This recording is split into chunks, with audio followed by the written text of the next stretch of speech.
Guys आम्ही रानात चालतो आणि आमच्या पप्पाला भूक लागलेली. आमचे पप्पा काय करायले तर बघा. मम्मीनं जेवण आणलं नाही म्हणून आमचे पप्पा काय काढले तर बघा.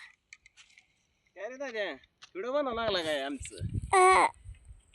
अरे मला भूक लागली होती, मम्मीनं तुझ्या जेवण आणलं नाही.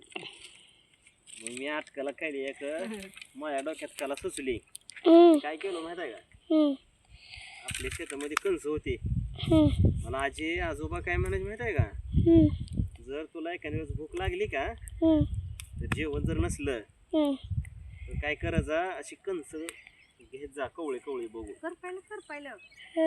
कणस घेऊन काय करायचं, थोडस जळण गोळा करून भाजत जा. लय छान लागायला लागली. खायचं का तुला? का नाही तू खात जा. तर मी काय करायचं माहित आहे का, मस्तपैकी अशी कणस ढाळे बोरं, त्या दिवसात बोरं अशी मस्तपैकी बाहेर कधी रानात फिरायला गेलो काय पण खायचो. आता भूक लागली होती मला, म्हणजे जेवण झालं नाही तुझ्या. मस्तपैकी कणस भाजल्या आरावर ह्या, कणस भाजून आपण सावलीला जाऊन खाऊया. चला सावलीला. तू पण काय करायचं, कधी जर रानात फिरत आला ना कणस भाजून खायची. मम्मीला म्हणलेलं मी पप्पाला भूक लागली असेल जेवण घे. मग म्हणले राहू दे, पप्पाला खाल्लंय. सकाळी अरे पप्पा जेवून गेलते ना, आता जेवते ती का नाही ती म्हणून मी आणलं नाही तर जेवण. जाऊ दे, पप्पानी बघ किती छान केले. आता चल खाऊ. चल बघ दादा, बघ कशी कणस भाजल्यात, बघ कशी भाजल्यात कणस. एक नंबरच आहे ती. छान आहेत. झाडाखाली बसून खाऊ.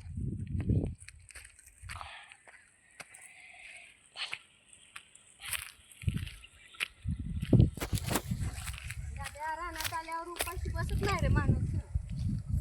काय पण खायला भेटतं. लय छान लागल येते का? हा. द्या मला पण एक. दाद्या या. काय करायचं माहित आहे का, इकडे बघ, ऐक ना. तो की असं काळं लागलेलं असते, हा. काय करायचं, थोडं हे पुसायचं, असं असं पुसायचं, मस्तपैकी हे काळं निघून जाते. काय अशी कोवळी लय भारी, बघ कसं छान भाजलं. हे असं ओके असं करायचं. याला काळं लागलेलं असतंय ना, हे शिजलेले असतात बरं का. हे याला पाला ठेवलेला असतोय का असं, हे आतून असं शिजलेलं आहे पूर्ण. वाव किती छान झाले. बघ की मला द्या खायला. जा. हे खा तुम्ही. अशी गरम गरम कणस खायची, एकच नंबर लागते दाणे. बर, या तुम्ही पण खायला या. या तुम्ही पण गाईज खायला. अशी मित्रांनो रानात कोण कोण कणस खाते कमेंट मध्ये सांगा आम्हाला. या तुम्ही पण खायला मित्रांनो मैत्रिणींनो.